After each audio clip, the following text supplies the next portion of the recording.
Yep.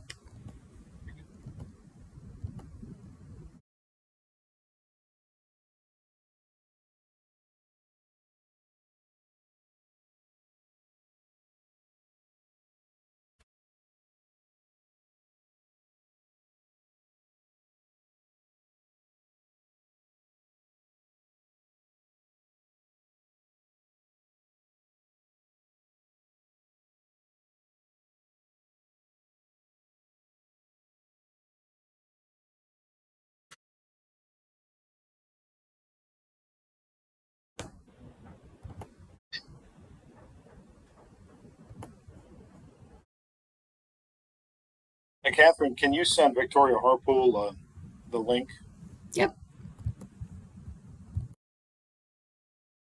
I think she's in the lobby. She just needs to be promoted. Or at least that's what her email says.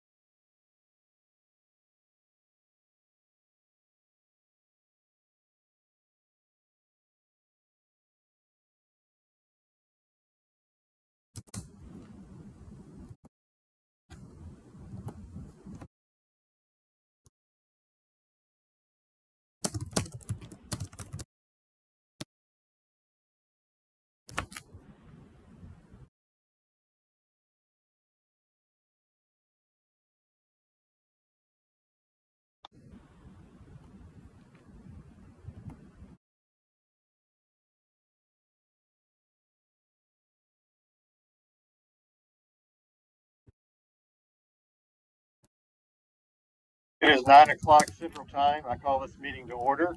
Casey Griffin on our staff will call the roll to establish a quorum. Mr. Griffin. Mr. Cobbins. Here. Ms. Auberson. Here. Mr. Holt. Here. Mr. Gentile. Here. Mr. Jensen. Here. I just said here. Couldn't understand. I'm to the last one. I am here. Marsha Johnson. Ms. Here. Johnson. Here. Ms. Maxwell. Here. Ms. McInturf. Here. Mr. Mullenhour. Here. Mr. Wells. Mr. Chairman. Here. Mr. Chairman, you have 9 voting members present. I declare a quorum is present and we are duly convened. This time I'll call on our General Counsel, Rachel Supay, to read the statement of necessity for an electronic meeting. Ms. Supay? Good morning. Rachel Supay, General Counsel, State Board of Education. Pursuant to Tennessee Code Annotated Section 844-108, the State Board of Education submits this determination of necessity for its special called board meeting held via WebEx at 9 a.m. Central Time on December 18, 2024. This meeting was called to present the time-sensitive consideration of emergency rules and an accountability framework stemming from recent legislation authorizing the creation of opportunity public charter schools designed to serve at-risk students for the first time in Tennessee.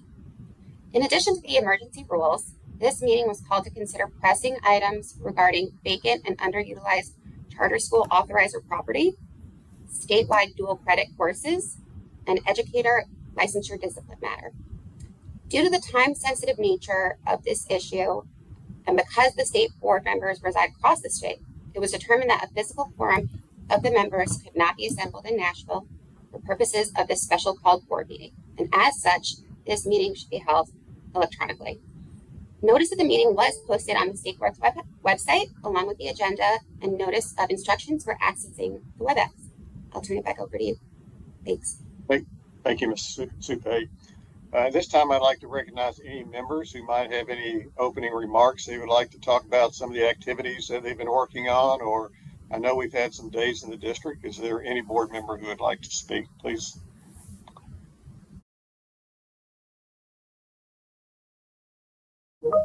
Yes, Ms. Maxwell. Thank you, Chairman Evie. Just very quickly, I would like to say we had a great day in Warren County, day in the district, and also just very recently with you with Oneida Special School District, and I'm sure you'll speak more to that. Thank you. Any other comments from any of the other board members? Yes, I would say that Ms. Maxwell and Mr. James and I, along with Representative Kiesling, had a day in the district in Oneida Special School District. It was an excellent day. We were hosted by District Director Dr. Jeannie Phillips, also attended by Campbell County Director Jennifer Fields and Scott County Director Bill Scott. Bill Hall, I'm sorry. Had a very good discussion about a lot of things, including cell phones, math, algebra, end of course exams versus ACTs. And it was just a real opportunity for us to get up to Scott County and Oneida and see all the good things that are going on there. So we certainly thank Dr. Phillips and the whole team for hosting us that day. Any other comments? Morrison, do you have any opening remarks? Okay. I do not. I'll save my comments for the items. It's good to see everyone. All right. Thank you. I just want to remind everybody that since this is an electronic meeting, I would ask members to identify themselves when they make motions and seconds. Also, to please remember that roll call votes will be required on all votes as a result of TCA 844-108 for our board meetings policy. And I also remind presenters to avoid jargon where possible so that everyone listening can understand the subject matter. With that, we will begin with our first item, which is our consent item, adoption of agenda. Is there a motion to adopt the agenda?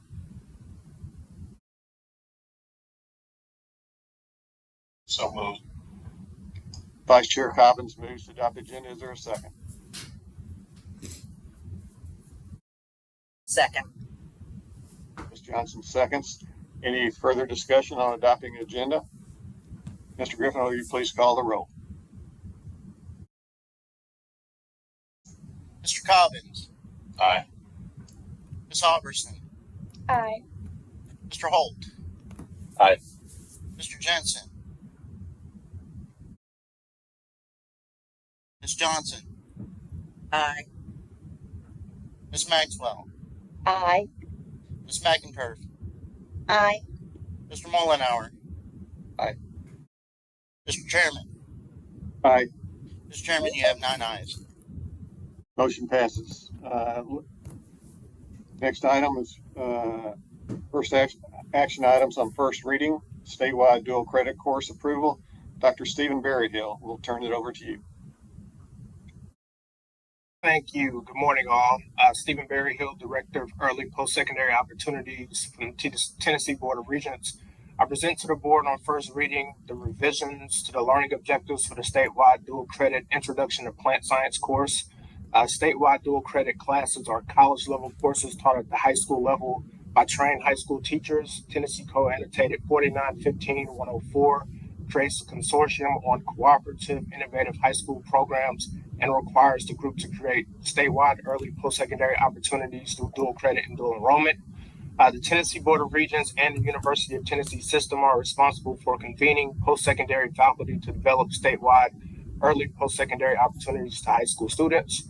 Moreover, Tennessee Code Annotated 4915-109 creates a process to develop dual credit courses, assess their effectiveness, and make changes to a validation process. Between October 2023 and June 2024, TBR convened college faculty to review and update statewide dual credit courses. The review included an item analysis of student performance on the challenge exam and feedback from a group of high school faculty. Faculty were given the responsibility to use the data to update the learning objectives to ensure tighter alignment to the post-secondary course equivalent and alignment with the newly selected open educational resource text. And with that, happy to take any questions from the board. Thank you, Dr. Berryhill. Before we have any discussion, is there a motion to accept as recommended?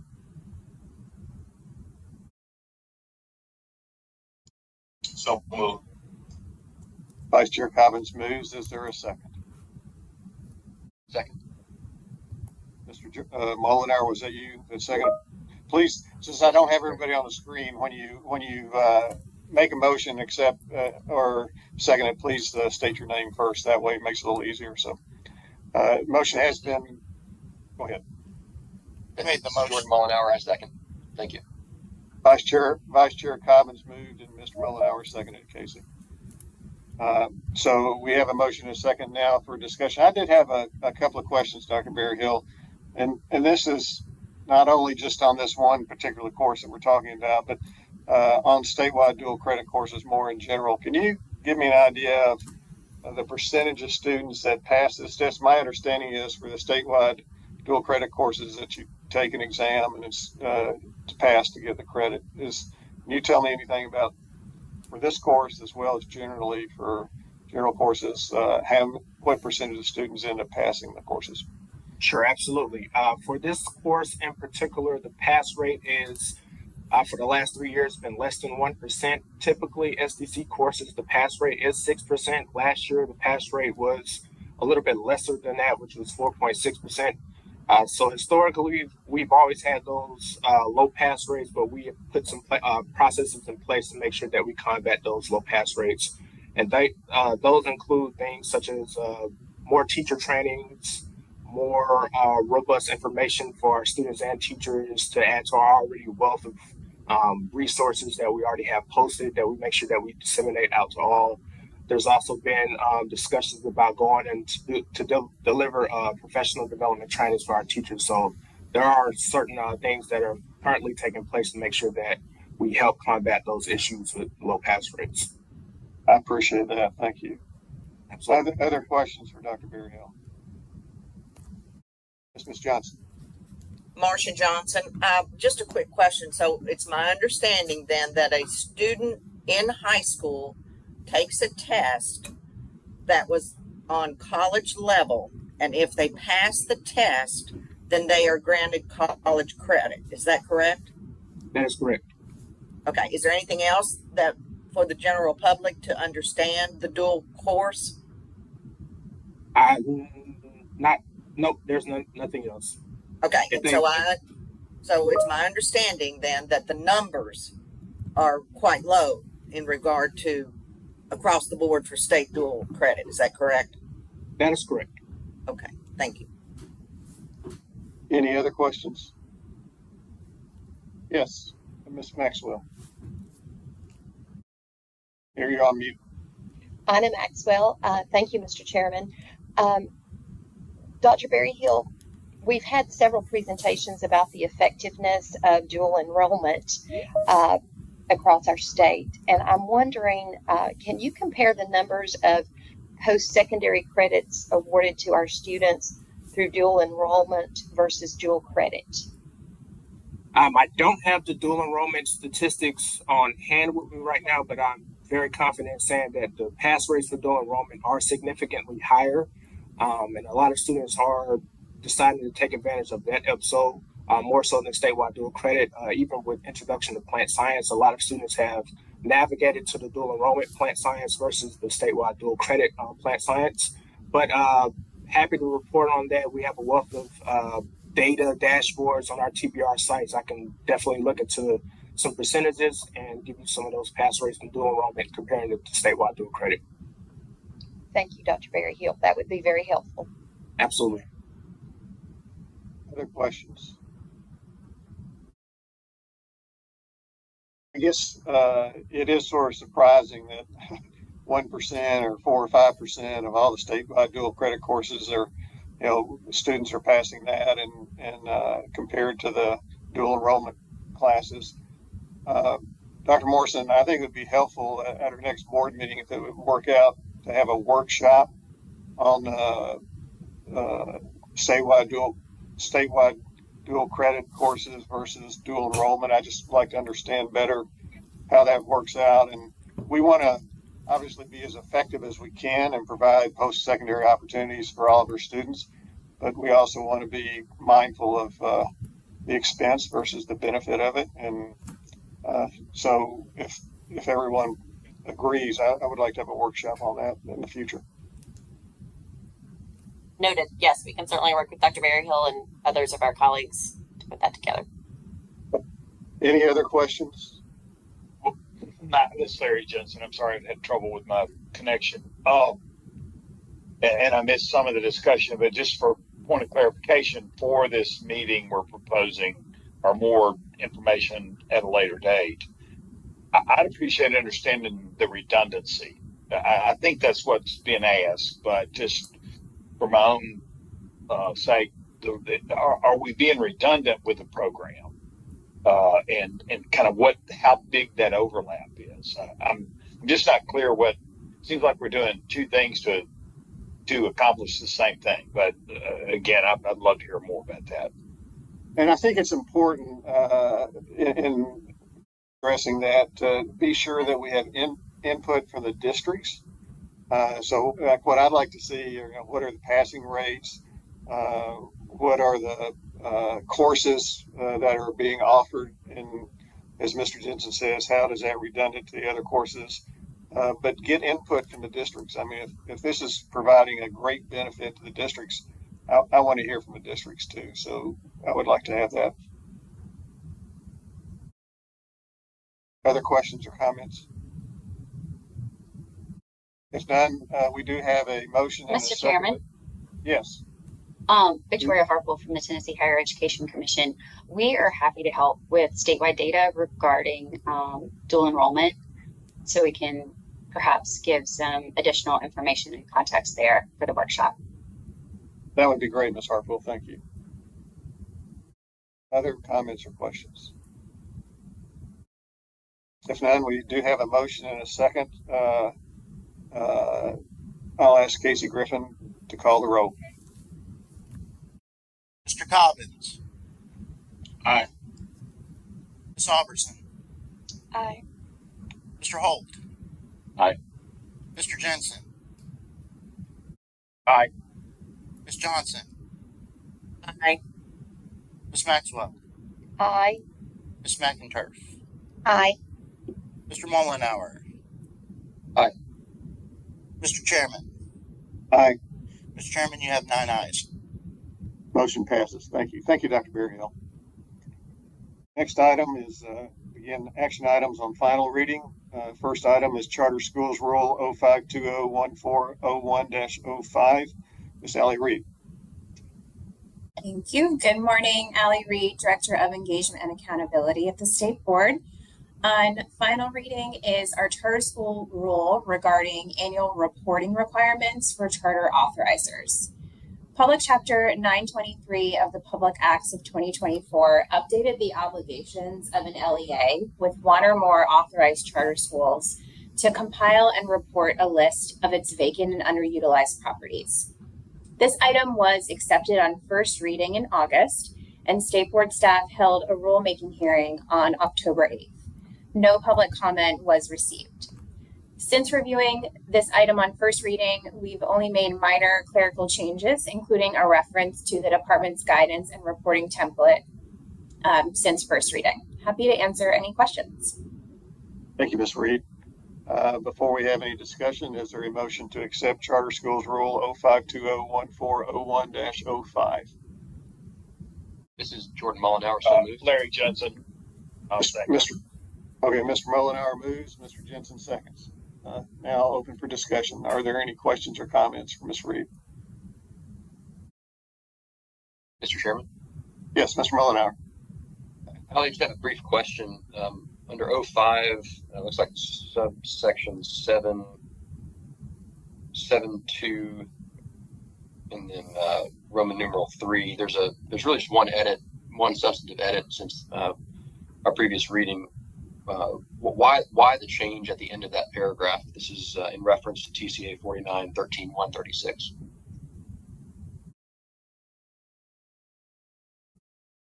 I think that the reason for this change here was to just also identify that there is a reporting template and guidance that has already been developed by the department, and they're working on updating it to align with the changes in our rule here. But we wanted to include a reference to it so that authorizers are aware that they do need to complete it using that information. For the purposes of the audience, can someone read what that change was? Just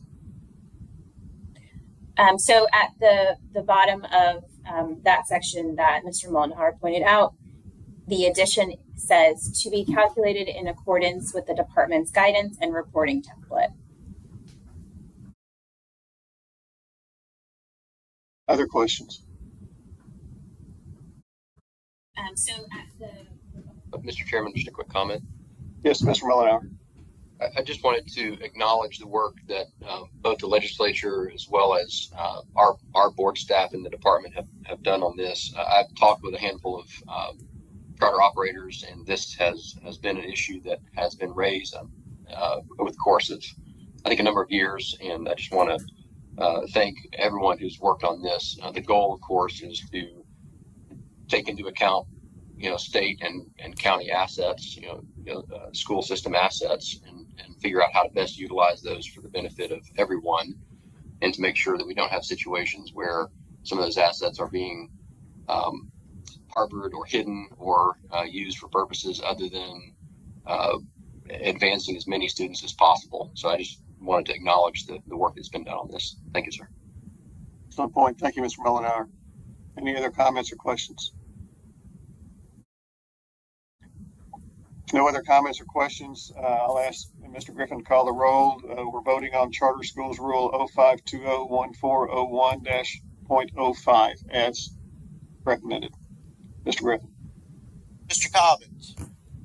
Aye. Ms. Albertson. Aye. Mr. Holt. Aye. Mr. Jensen. Aye. Ms. Johnson. Ms. Johnson.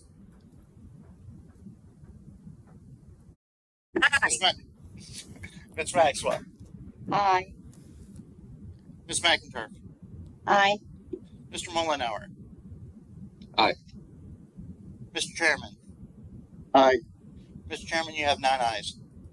The motion passes. Thank you, Ms. Reed. Next item is Charter Schools Emergency Rule 052014-01.01.03 and .04. Ms. Reed. Thank you. Allie Reed, Director of Engagement and Accountability at the State Board.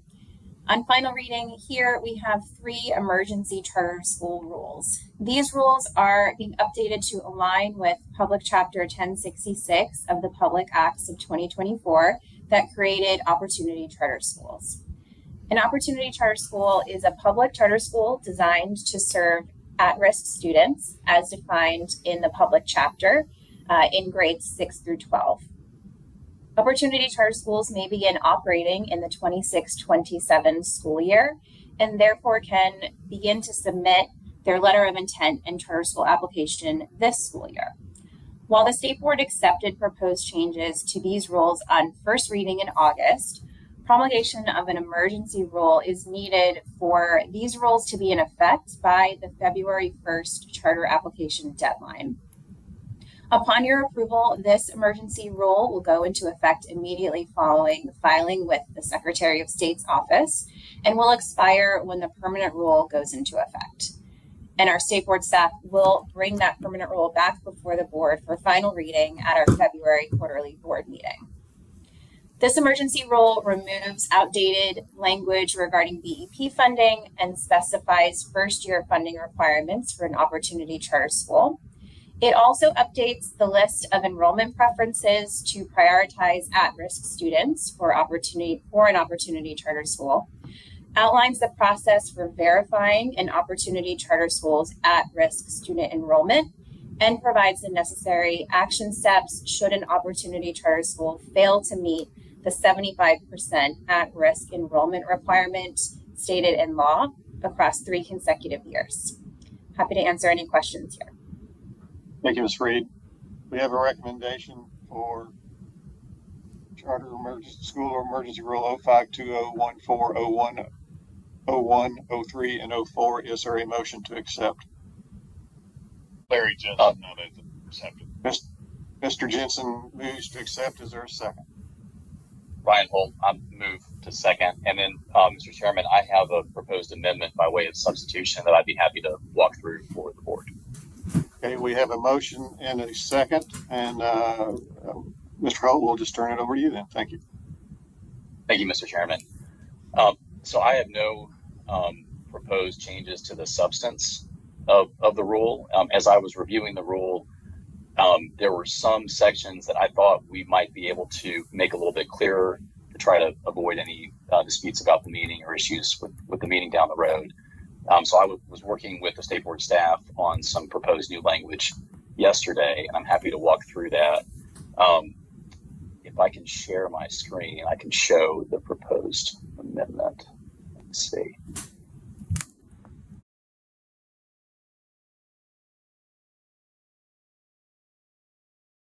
While you're doing that, Mr. Holt, I just want to make a couple of clarifying comments. I know a lot of people, when they read this and they talk about at risk, when we talk about at risk in traditional public schools, a lot of times we talk about students who may qualify for free and reduced lunch or something like that. The definition for at risk under this rule is totally different. It means a student who at the time of enrollment is a member of a family with a household income that does not exceed 400% of the federal poverty level and has at least one of the following criteria. The student has dropped out of school without obtaining a high school diploma. The student has been adjudicated as a juvenile delinquent or is awaiting disposition of charges that may result as a delinquent. They have been previously detained or incarcerated in a juvenile detention center. They've been retained at least twice in any of the grades K through 8. Or a student is 1 or more years behind in obtaining the credit for promotion to the next grade.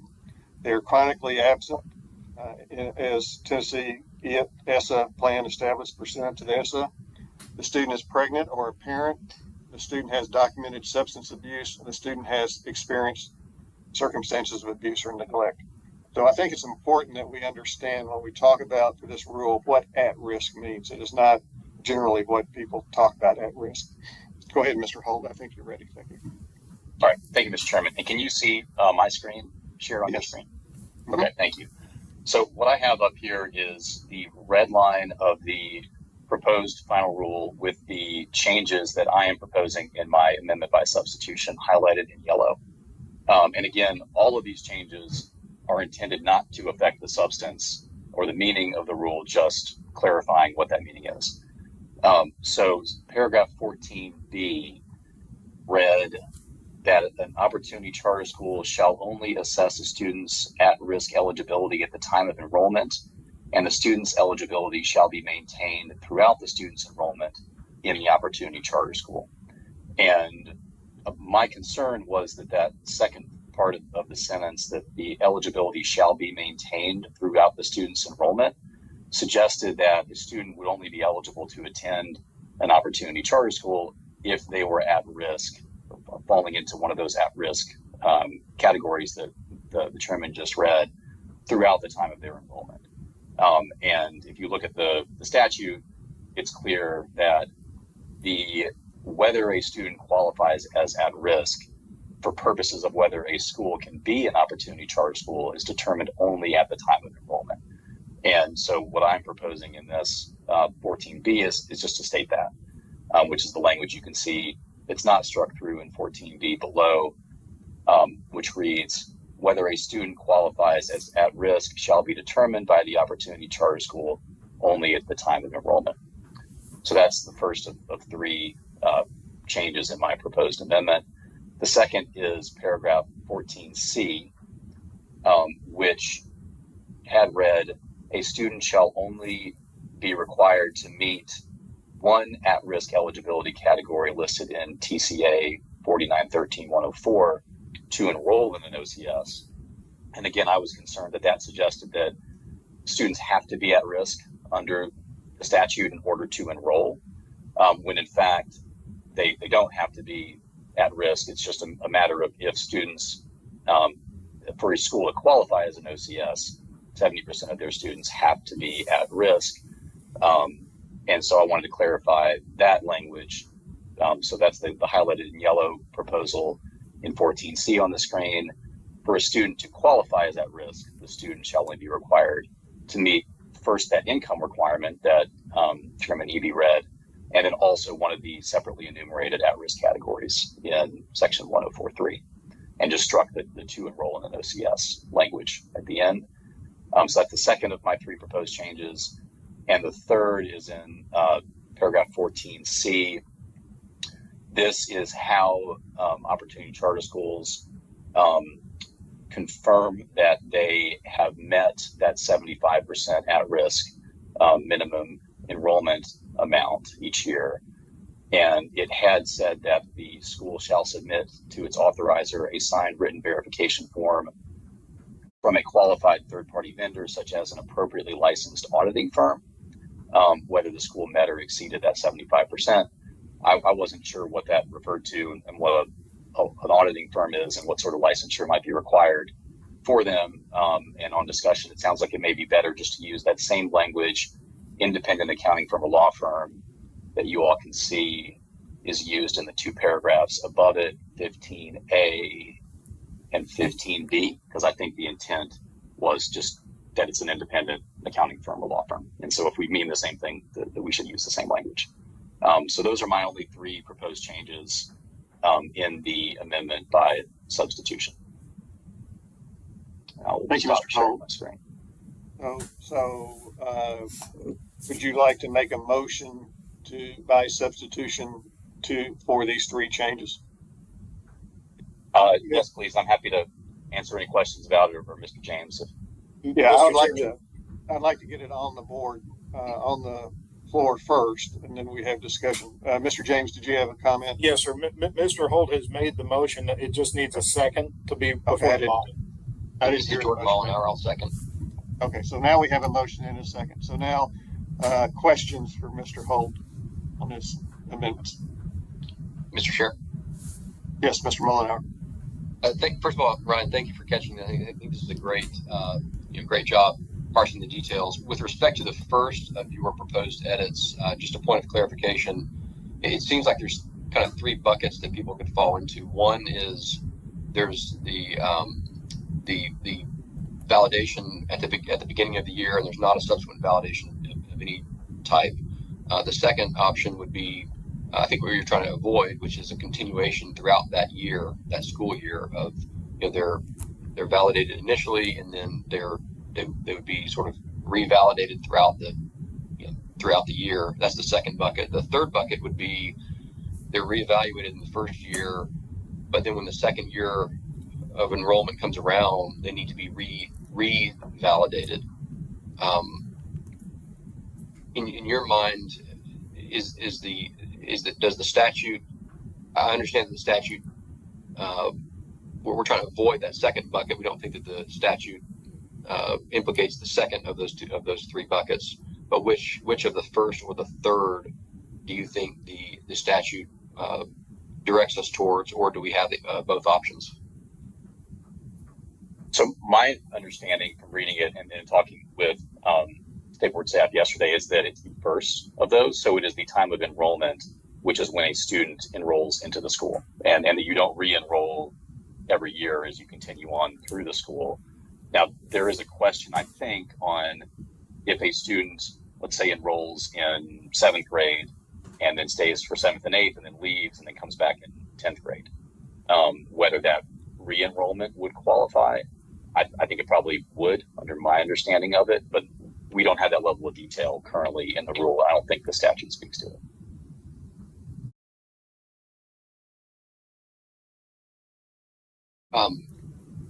I guess from a policy standpoint, then if we have a situation where a child is enrolled for, let's say, 4 years straight,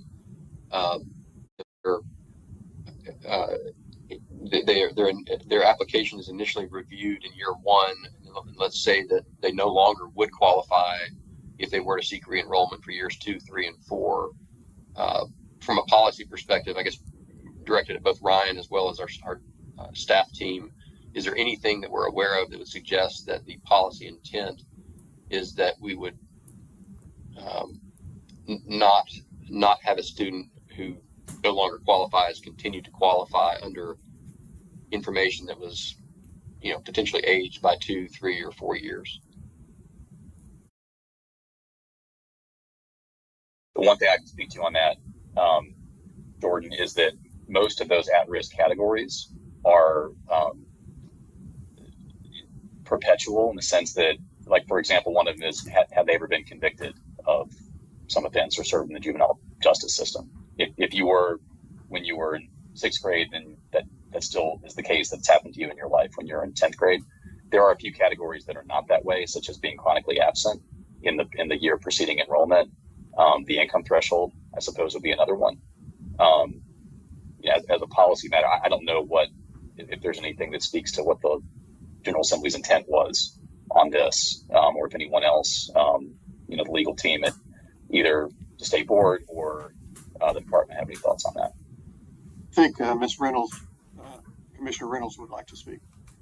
Yeah, so this is a very complex issue. And, our staff has not seen this. So we were not given a heads up until just now. So the emergency rule won't be in effect by the time any of these processes occur. So we would like to request, and again, it's up to you guys, that the board vote on the emergency rule as our staff members had agreed to it jointly, and then revisit this as a team prior to the permanent rule so that we can take into account all the potential ramifications of these changes. So this is this was a little bit of a surprise to us. So. Other comments? So, Mr. Holt, let me ask this question. As I read it, your changes don't affect what was being proposed. It further clarifies. So if we pass the emergency rule as Commissioner Reynolds recommends as it was, and then come back with your amendment later, do you see any negative impact in that? I don't. I mean, I don't. It seems to me like, and I'm certain that's fine. That for folks to have time to review it, but that things like clarifying that the qualified third-party vendor, such as appropriate licensed auditing firm, I don't believe that exists. That swapping the language out there, I don't think that's controversial. The same with trying to make the language mirror the statute in 14B and 14C. But I, appreciate the fact that folks might want to have some time to look at it.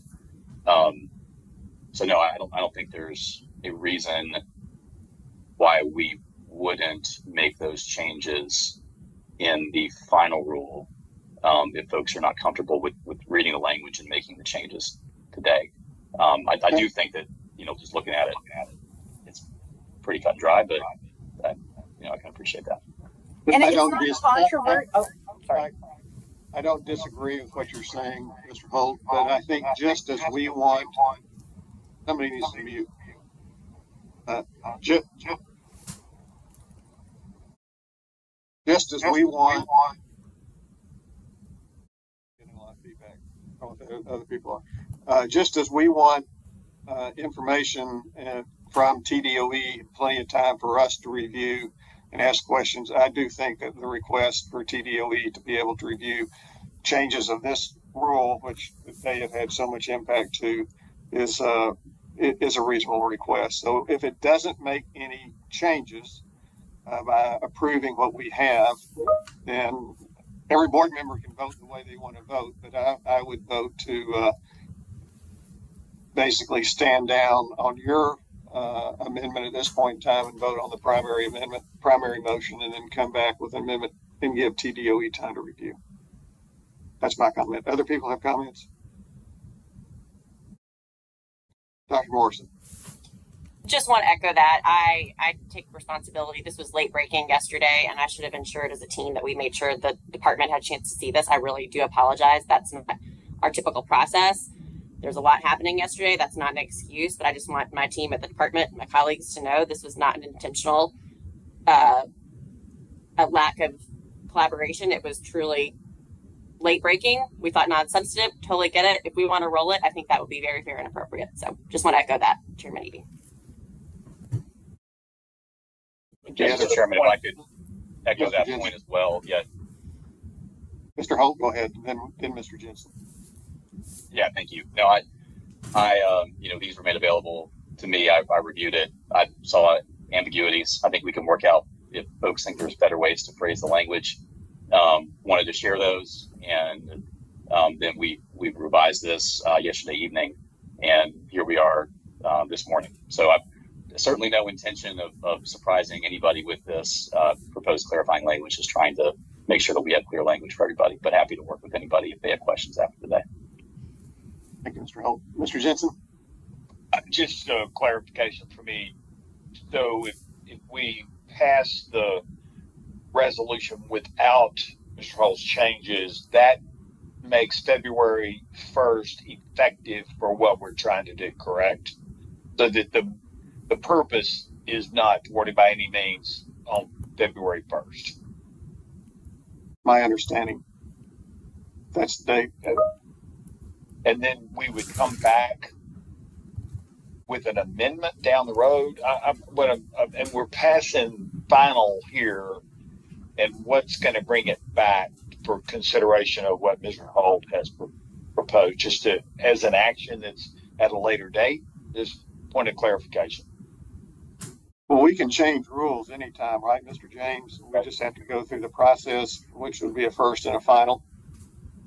Yeah, we're on the emergency rule right now, right? So right.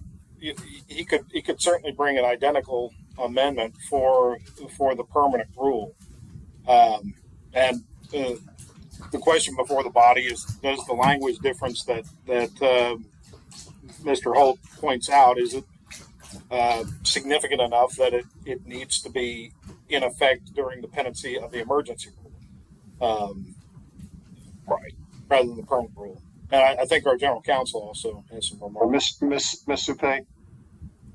Thank you. I did want to see if there was any appetite to at least bring the third proposed change in this emergency rule, just clarifying that instead of a third-party vendor, such as an auditing firm, which Ryan helped us see could be clearer, would TDOE be open to changing that language alone to accounting firm or law firm in the emergency rule, and then holding off on the other two proposed recommendations, just for the sake of having clarity by February 1. Mr. Reynolds? Yeah, Rachel, I mean, again, I would ask that, you know, in the spirit of collaboration and keeping communication, that we put this off until the team can look at it, just to make sure there's no unintended consequences. Again, we don't consider this controversial at all. It's just we want to make sure, you know, we work together to make sure that, you know, there might be other tweaks that need to happen. So now that Ryan has put this up, Board Member Holt, sorry, I was like trying to figure out the proper title, brought this up. That way we can all be on the same page. So we would really appreciate that. Thank you. Thank you. Other questions? Mr. Holt, the easiest thing might be if you would withdraw your motion, and if Mr. Mullenhour as a seconder would agree to have it withdrawn and to be brought back later after TDOE has a chance to remove that, then we would vote on the original motion. Would you be willing to do that? I would be happy to withdraw my motion and hereby withdraw. And you have no objection, Mr. Mullenhour? No objection. And Ryan, thanks for putting it on the table in the first place. Great job paying attention to details. Absolutely. I think it does do a better job of clarifying and avoiding some issues down the road. But I totally agree with what Commissioner Reynolds says. We really want to work closely and no surprises here. And as we talk about who else needs to know, that's something that we need to continue to ask ourselves before we bring it. No other questions. Let's go back to the original motion. Is there any further discussion on the original motion? No question, Mr. Chair. Yeah, Vice Chair comments. For the department. So in my conversations with some charter operators who are on the working group and other advocates, first question is, with first year reprieve from A through F accountability, went into the 1 year, and would it be plausible to make it 2 years instead of 1? And the concern there is that way it's structured now, there's some concern that it might deter some potential, just you know, some have the opinion that there's a high likelihood that these operators will be in the DNF category sooner rather than later, and with a potential longer run. Let me ask you a question. I may be wrong, but I think you're talking about the next item, which is the framework of accountability. Is there something within this? Okay, so yeah, maybe on the wrong thing. Okay, no problem. Ms. Supay, did you have another comment? Want me to hold up? Yes, hold off till we get to the next item. No, I was just going to clarify that the rule and accountability framework are listed as 2 separate agenda items. So thank you for flagging that.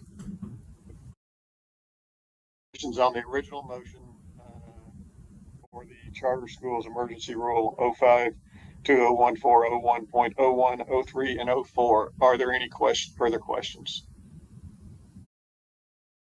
If no further questions, I'll ask Mr. Griffin to call the roll. This is the vote on the Charter Schools Emergency Rule as proposed originally, and recognizing that we will come back later working with TDOE with amendments like what Mr. Holt has presented. All in favor of the, Mr. Griffin, please call the roll. Mr. Cobbins. Aye. Ms. Alberson. Aye. Mr. Holt. Aye. Mr. Jensen. Aye. Ms. Johnson. Aye. Ms. Maxwell. Aye. Ms. McInturf. Aye. Mr. Mullenhour. Aye. Mr. Chairman. Aye. Mr. Chairman, you have 9 ayes.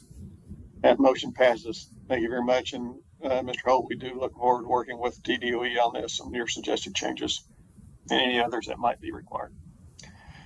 Next item is Opportunity Public Charter Schools Accountability Framework. Dr. David Laird. Good morning, Chairman Eby and members of the board. I am David Laird, Assistant Commissioner for Assessment, Accountability, and Research, and I am here to present an item related to the Opportunity Public Charter School Accountability Framework. Chapter 1066 of the Public Acts of 2024 established the creation of Opportunity Public Charter Schools, which are public charter schools serving at least 75% at-risk students in grades 6 through 12, as defined in PC 1066 and as summarized by Chairman Eby in the prior item. Opportunity Public Charter Schools may be open beginning in the 26-27 school year. PC 1066 requires the Department of Education to propose and the State Board of Education to adopt an accountability framework for Opportunity Public Charter Schools that includes multiple measures and includes performance metrics and targets that ensure students are prepared for post-high school success. PC 1066 also requires the department to consult with an accountability working group in developing the framework. In September and October of 2024, the department held 2 meetings with the Opportunity Public Charter School Accountability Working Group to discuss and review the proposed framework.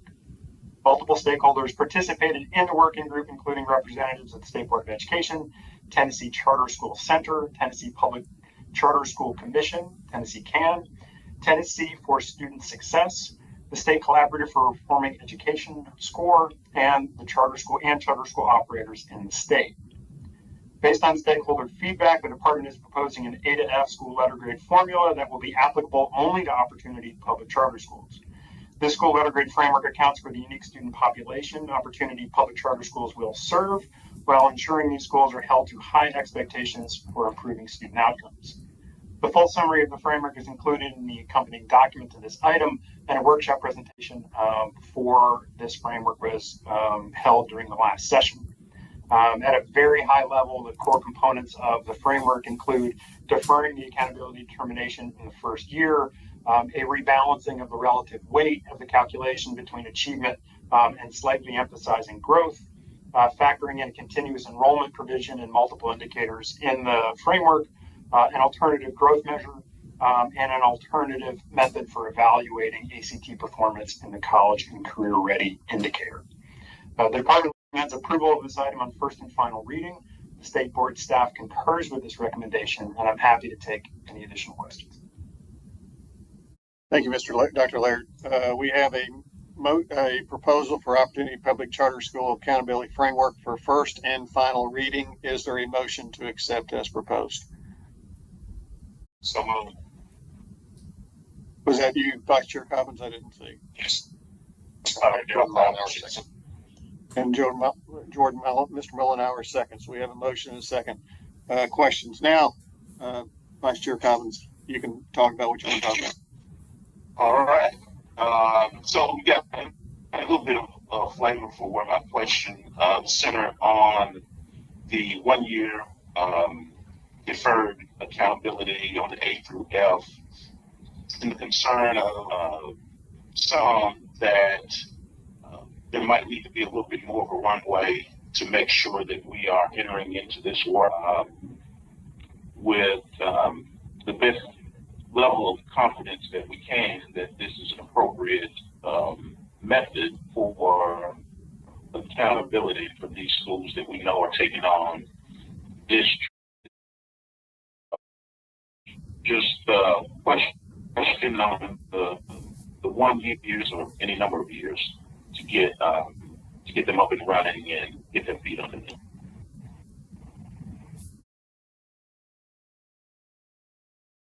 Mr. Chair.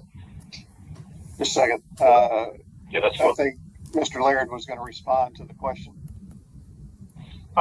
You know, the department has, I think, cobbled together our best recommendation here. I don't think we're going to take necessarily a position on specific adjustments, but just for the awareness of the group, it is something that we did pay attention to in the development of the model. The continuous enrollment provision that gives schools essentially a greater weight in a variety of calculations is based on either 2 or 3 years of enrollment. That was part of the reason why we also liked the idea of delaying the attribution of that official letter grade, because it gave a chance for that to kick in. Delaying an additional 2 years would actually allow that to take even greater effect at the start. And I think, you know, we understand where the question is probably coming from. And so I think we recognize the need to discuss it. But, you know, the department is, I think, comfortable with what we're proposed. But certainly we can understand where the question arises or where the recommendation arises. Mr. Mullenhour. Thank you, Mr. Chair. I think Dr. Laird answered my question. I was going to first start by just acknowledging the amount of work that the department, and I know our state board staff, has put into this. You know, in the intro to this item, it was referenced that there were two accountability working group meetings back in September and October. There were a number of stakeholders that were referenced as participating in those working groups. So my assumption, Dr. Laird, is that this is in fact something that your team has considered, debated, gotten input on from other stakeholders, and was just curious as to why you landed where you did, and whether or not, and to what extent some of those stakeholders that you've talked with have also concluded that 1 year is appropriate. So can you speak, now that you've sort of already responded to half my question, can you speak to how many of the stakeholders that you spoke with who participated in the accountability working groups, how many of those stakeholders were concerned with the 1 year, with where we landed at 1 year? Thanks, Mullenhour. Happy to try to speak to that to the extent that I can, but I'll also make sure I create space for other members of the department to chime in here, because I'm sure I haven't been privy to all of the conversations and all of the stakeholder engagement that may have occurred on this topic. Regarding the 1 year, I think it's something that I would characterize as being favorably the response to that provision has been favorable, I think, generally. Certainly at no point in time has anyone, I think, ever disputed the inclusion of the 1 year. I'm not aware of anybody previously suggesting that should be 2 years. Certainly in none of the conversations, none of the official working group meetings that I was a part of, do I remember, and again, if my please feel free to correct me. I don't remember a prior recommendation for that second year. I know we considered it only because we were looking at the potential impact of that continuous enrollment provision. So it was something that the department was internally considering, but nothing that we specifically heard feedback on until now. Thank you, sir. Other questions or comments? A question, Mr. Chairman. Larry Jensen. Yes, Mr. Jensen. Do we have a sense of what the legislative intent was in related to that time frame, or was it left open? Just curious. So I would defer that question to my colleagues that are a little bit more in contact. Mr. Powers is raising his hand. So, Mr. Powers. Thank you, Chairman Eby. Board Member Jensen, the legislation doesn't actually contemplate a time period for any sort of pause on the assignment of a letter grade. It simply says that we have to propose an accountability framework for these opportunity public charter schools. So it's silent on that piece. I will say this, of the comments that I've received, some of the comments are asking for, I won't say more lenient, but the accountability framework moving one direction, while others are advocating the accountability framework being stronger in some respects. So I think what's being proposed here is a reasonable balance of what the comments that I've received across the state. Another question, Mr. Eby, Chairman Eby. So does this go back to the legislature for their final review, or in the process? Mr. James, this is not a rule, so it's first and final reading. I don't think it does it? Rules go back. Policies we submit a report on at the end of the year. But no, this wouldn't go back to the legislature. Okay, thank you. Other questions or comments? It's Daryl again. Hopefully you can hear me better. Yes. So concerns that I've heard is that the accountability framework and the weights that don't fully reflect the challenge that is in front of the potential operators of these schools, and that there could be more weight given to growth, more weight given to career readiness, especially in high school, and we know that these students will soon be entering into the world. And so one particular operator suggested that it would essentially be no different than the ASD when it was set up in terms of accountability, and that's a concern of theirs. And so that's why I asked the question about the possible two-year runway is, could that be a way for us to evaluate over a more extended period of time to make sure that we get as much data, as much input from the operators to understand and make sure that we have the metrics for accountability, and that we're starting out on the right foot and not hamstringing these folks who are trying to do this important work too soon in the process. So that is concerns that I had and concerns potential advocates and operators. Mr. Powers. Thank you, Chairman Eby. I do want to just, and I appreciate those comments, Vice Chair Cobbins. I do want to just kind of speak to I want to draw out some of the really stark differences between the concept we're talking about here with opportunity public charter schools and the ASD.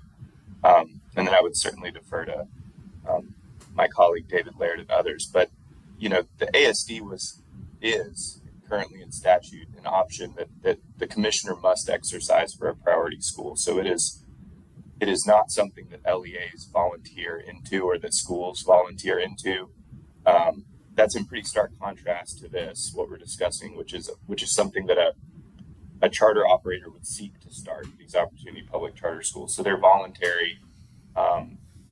They're targeted, again, a different definition of at-risk students than the ones that our public schools might think of, and certainly the ones that it's a different set of definitions than what we use to define who a priority school is. The other thing I would just call out related to the accountability piece is it's important to keep in mind we didn't have A through F letter grades when we were assigning schools into the ASD. And so while I certainly kind of understand the feedback about giving the 2-year runway versus the 1, I just wanted to kind of speak to those differences. And I think that, David made this point, but I'll emphasize it. We've tried to be really open about our intent to come back and revisit this after we get the kind of the dry run, if you will, what these scores look like in the first year. I think the 2-year runway might kind of complicate that. I think it might not create kind of the urgency to reevaluate this once we actually know what they're going to look like. So that's the other point that I wanted to raise. And with that, I'll defer to any of my colleagues who may have comments as well. Thank you, Mr. Powers. That was one thing that I was going to raise too, is that my understanding is the 1-year run gives us the data and we can come back and look at it after 1 year and continue to move from there on what we need to do. Do you agree, Commissioner?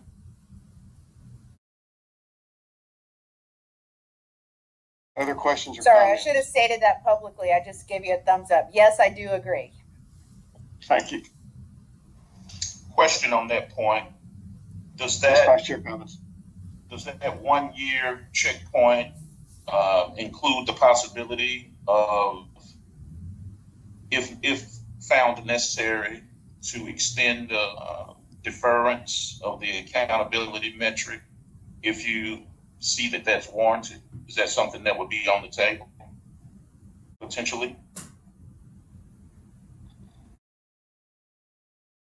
I don't think, and please I'll defer to my colleagues if I'm getting this wrong, but I don't think there's any piece of this that we would say is entirely off the table for a discussion once we actually see the results. I think the department's position is that we're open-minded about what this needs to become when we have better estimates of schools actually serve and even the programs that they're offering. Okay. So how do we make sure that everything you all have just said about this, particularly related to my questions and Mr. Mullenhour's, how do we make sure that applicants are aware of the potential reevaluation and not being labeled or stigmatized after year 1 with a letter grade that might prove to be injurious to them? How do we make sure that is? Do we communicate it to the LEA so they can communicate it? Is it included in the application?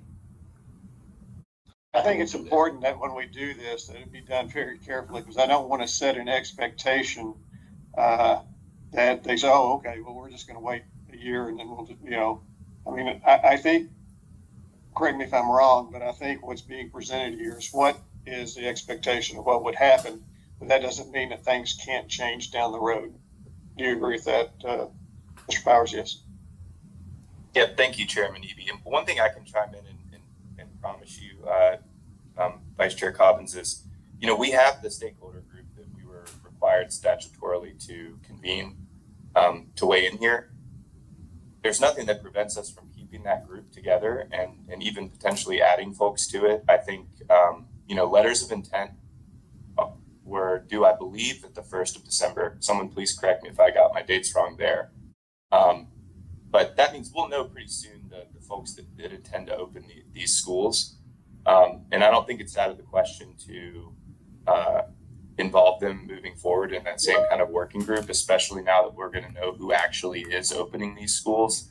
And I would say that's probably one of the forums we can use to present what the letter grades would have looked like had we made them public in that first year, right? I mean, that would be one of the things that we can bring back to the group. And so assuming we're able to seek to open these schools in that working group and in that conversation. I think that's one way we could make sure that they're involved in that conversation, that these are viewed as helpful tools and certainly not harmful in an unintended way to these operators.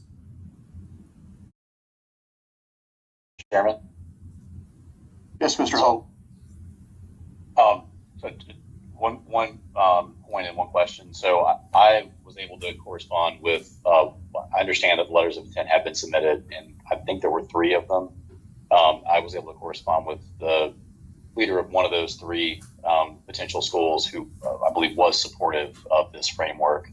And so I was glad to hear that, at least supportive of it in the near term as we start to see what these schools look like. And then my question was, I know back at the workshop last month, Dr. Laird, I had asked about whether you all would be able to go and check the data to see for all schools in the state of Tennessee that would qualify for this specific definition of at risk for opportunity charter schools above, I think we had talked about maybe above 50%, but looking at a higher threshold, like 70-ish%. I don't know if you had the opportunity to go back and look at that to see what, if we use those schools as an example of how those schools would fare in this proposed A to F system, how they would have fared. Mr. Laird. Thank you, Chairman Eby. We appreciate the question. We did have an opportunity to do that work. In our initial approach to trying to estimate the impact, we used a rule. Well, let me just say the only data we have available to identify these schools is chronic absenteeism within our existing data store, which is just one of multiple criteria for getting students in. And so there really is a giant caveat on our modeling here, only because we're using just one very narrow pathway for identifying schools. Our initial modeling, we were trying to ensure enough schools to say something that would be mathematically meaningful. And so we started with a rule of 50% and higher chronic absenteeism, going back and using the 22-23 data, which is what we had final and available at the time we started this. We found 26 schools that met that criteria that were regular public schools in Tennessee. And we did see, when we apply our new proposed framework, we do see movement of those schools. Some of them, in fact, earn Bs in our accountability system. So the department does feel comfortable, based on our best available data, that that sample does see movement. When we bump that threshold up to 75%, the numbers of schools that are left for us to model out, it goes down to 4, based on part just the way the distribution of chronic absenteeism looks. But some of the schools that would be at that threshold are so small that we would have suppressed their data for accountability determination. We're only left with 4 schools above 75%, and 2 of them are actually alternative schools already, and they would not have received an accountability determination. Those students would have been mapped back to their original sending school. But just in full transparency, for those 4 schools, their letter grade did not when we proposed the model, or when we applied the new model. But again, it's 4 very small schools, 2 of them being alternative schools. And again, we're just using chronic absenteeism. Very likely that 75% threshold is not going to be necessary. Or I think it's reasonable to assume that hitting that target is not going to be necessary for a school to become an opportunity charter school, just because of all of the other pathways for identifying students as at risk. Thank you. Other questions? And Chairman, even if I can make just one more comment, just in the, one thing I appreciate Vice Chairman Cobbin's position on this, and the department just wants to be as clear as humanly possible in the spirit of transparency. A lot of the department's orientation to a lot of the feedback that we've received is based on our overall intent for how we're approaching this exercise. The law implies that these are a different version of regular schools.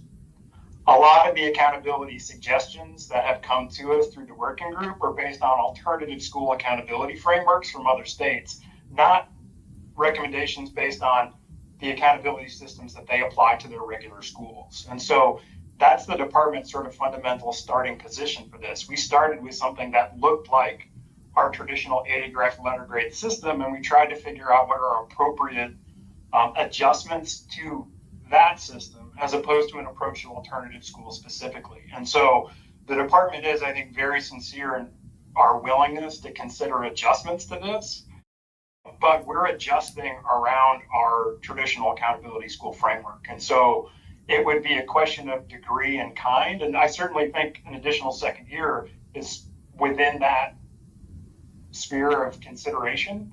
But I also just want to, as long as we're using something that is vaguely similar to our existing letter grade system, a lot of those concerns about a potential ceiling effect or how far those kids could rise, a lot of that is predicated upon this system will continue to lean heavily into end of line outcomes, right? Kids actually have to become college and career ready, or they actually have to meet expectations on the tests in order for that to show up and for us to say this is a good school.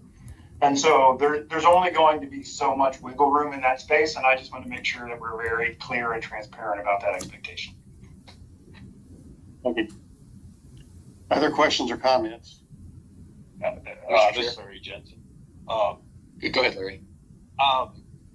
I guess I'm struggling a little bit, as Vice Chairman Cobbins is, on this time frame. I mean, I don't know, we characterize this as experimental in a way, that we're trying something that is that requires some flexibility, and I guess I'm a little concerned that we're building in something that becomes interpreted down the road differently. I hear Dr. Laird's comments, and I appreciate those about, we're flexible, so on and so on, but I get a little. I think we lost you, Mr. Jensen.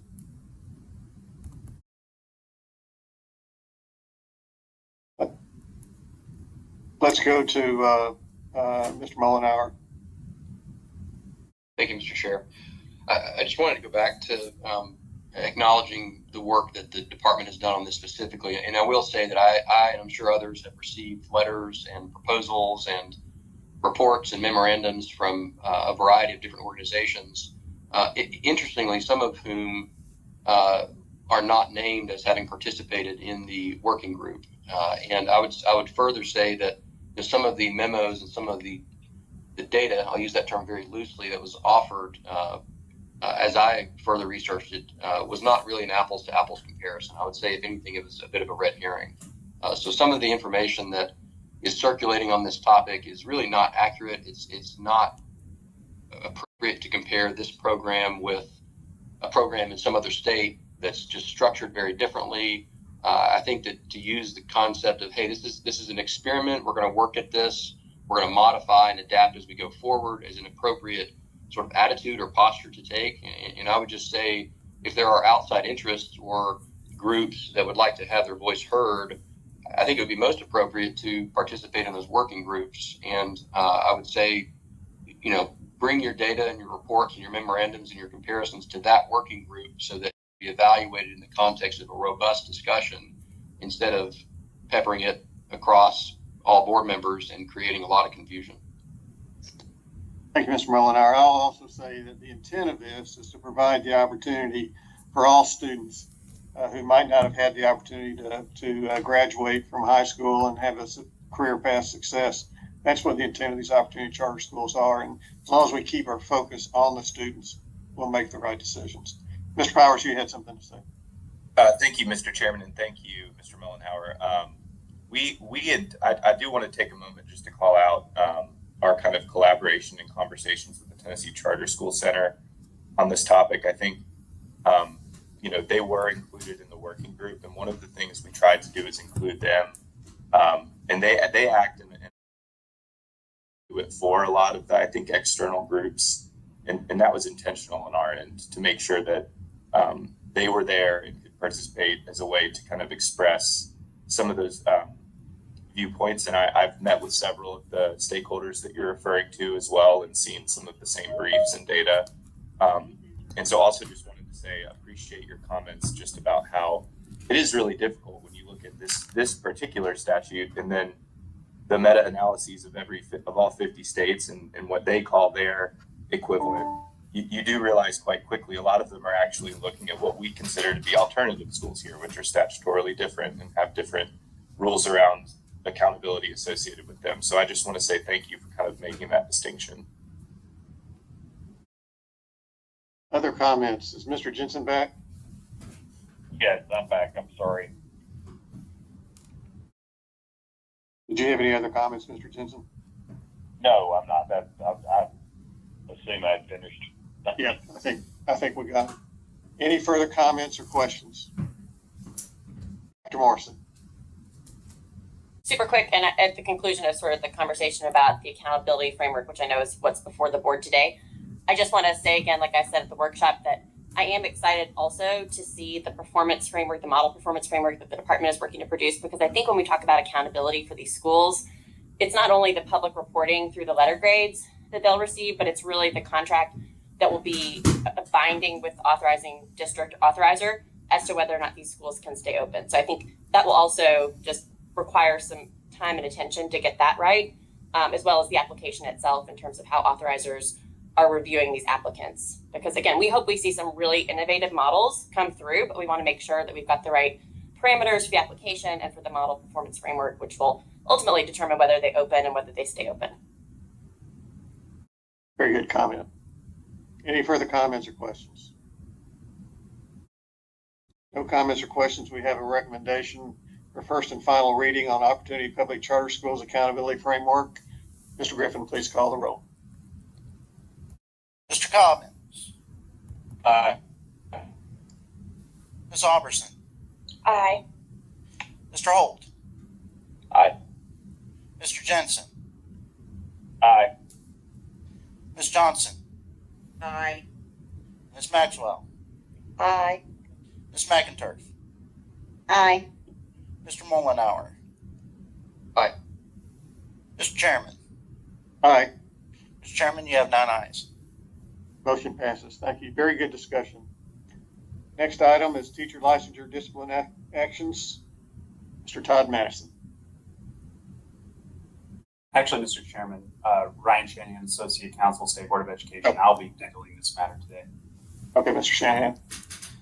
Thank you, Mr. Chairman. This matter was presented for approval at the November 22nd, 2024 board meeting. No comments or discussion was had prior to approving the recommendation. An inadvertent omission was noted that does not substantively change the recommendation. The language in paragraph 2 under the findings of fact that once read, respondent engaged in inappropriate physical contact with special education students on multiple occasions now reads respondent engaged in inappropriate physical contact with special education students on multiple occasions by using improper restraints. By way of some additional information and context to why it happened, the attorney representing the educator and I exchanged many emails about this matter. As is generally customary, the most recent version of the consent order and the version agreed to by the educator was inadvertently excluded from the materials presented in November. The educator's attorney caught the omission of the agreed to language and notified me. When I looked into the matter, I determined that it was a clerical mistake when items were prepared for the November 22nd, 2024 board meeting. Board staff and the ELD team specifically will continue to endeavor to perform our work at the highest level. We will be asking attorneys with whom we deal to send the entire and most recent version of signed consent orders to us instead of simply providing signature pages in some instances. The state board staff recommends approval of this corrected consent order. With that, I am happy to answer any questions you may have. Thank you, Mr. Shanahan. We have a recommendation for the teacher licensure discipline action. Is there a motion to accept as recommended? Mr. Chair, this is Jordan Mullenhour, so moved. Mr. Mullenhour moves. Is there a second? Larry Johnson, second. Motion is second. Are there any questions or discussions?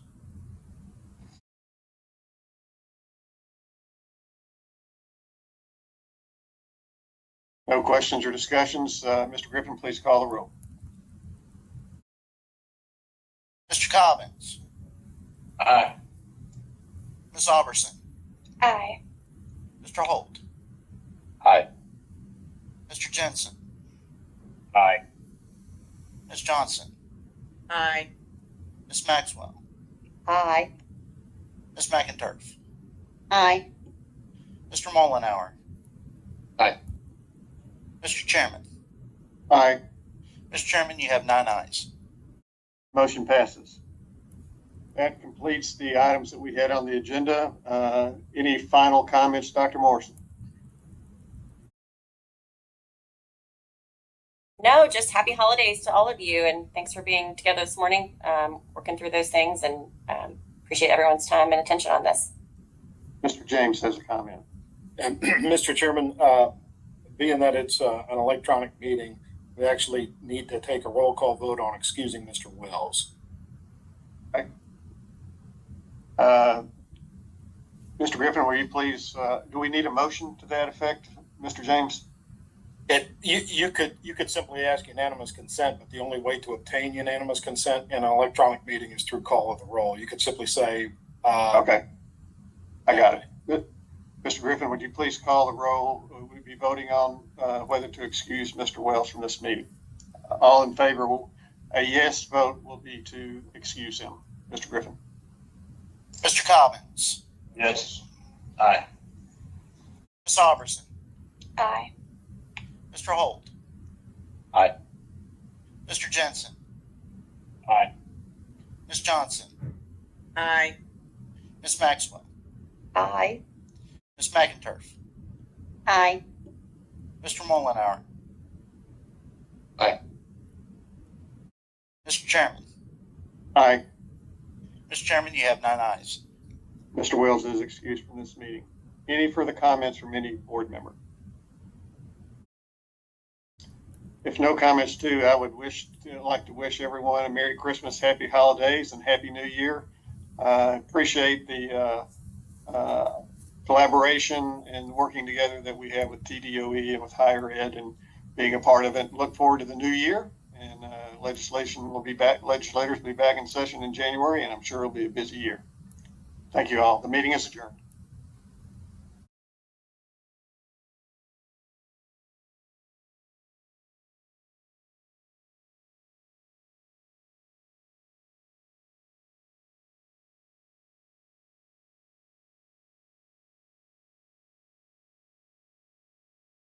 Thank you.